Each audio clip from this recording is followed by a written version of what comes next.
В землището на село Радишево, област Плевен, фирма Сортови семена 2002 представи качествени сортове пшеница, ечемик и тритикале на Института за полски и зеленчукови култури НС Семе в Нови Сад, Сърбия.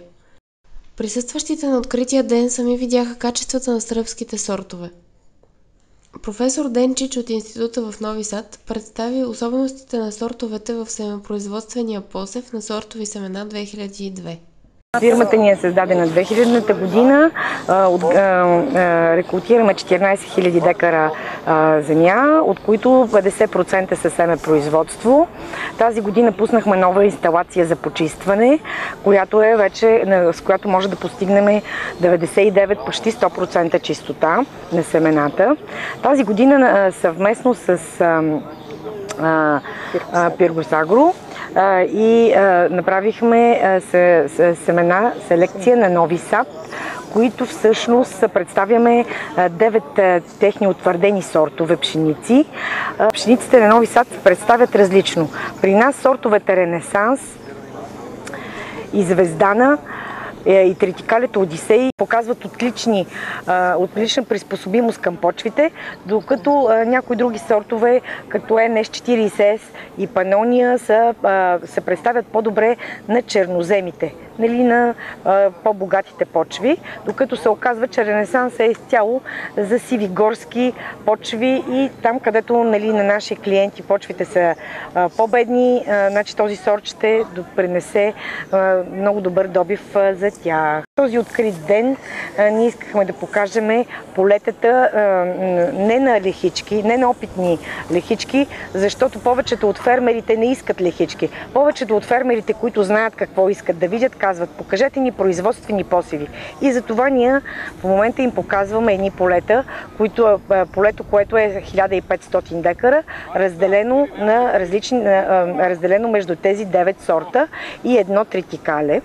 На всички наши клиенти ние предоставяме пълна технология по отглеждане на културите, както и тук сега се видя, че този посев, който ние сме показали, е изведен с фирмата Дюпонт и ние, като се започне от почвения им хербицид до фунгицидите, до всичко, перфектно успяхме да опазим посевите и от плевели, и от болести. Тази година интересът към бобовите култури беше много висок, но ние успяхме да предложим на нашите клиенти количества от тези култури, тъй като ние ги сортоподдържаме и в същото време не заради зелените плащания. Ние винаги сме си отглеждали боб, винаги сме си отглеждали грах, особено в граховете и фуражните култури сме много силни.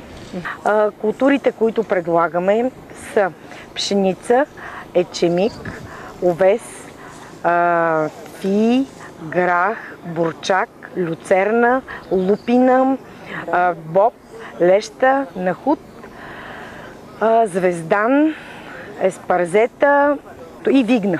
Всички култури, които влизат в така обявените зелени плащания за бъдещия период, който е 2015-2020 година. Ние в лицето на Нови Сад и на семената, които виждаме, им възлагаме голяма надежда, тъй като след жътвата, като видим и резултатите, тогава вече съвсем ясно ще преценим, но аз смятам, че ние ще работим с Нови Сад и клиентите ни ще са много доволни от резултатите, които ще получат от тези сортове. От есента на 2015 година земеделските производители могат да закупят семена пшеница от сортовете Звездана, Футура, Ренесанс, NS40S, Панония, Симонида, НС Илина, ечемик Амазон и Фантазия, Рудник и тритикале Одисей.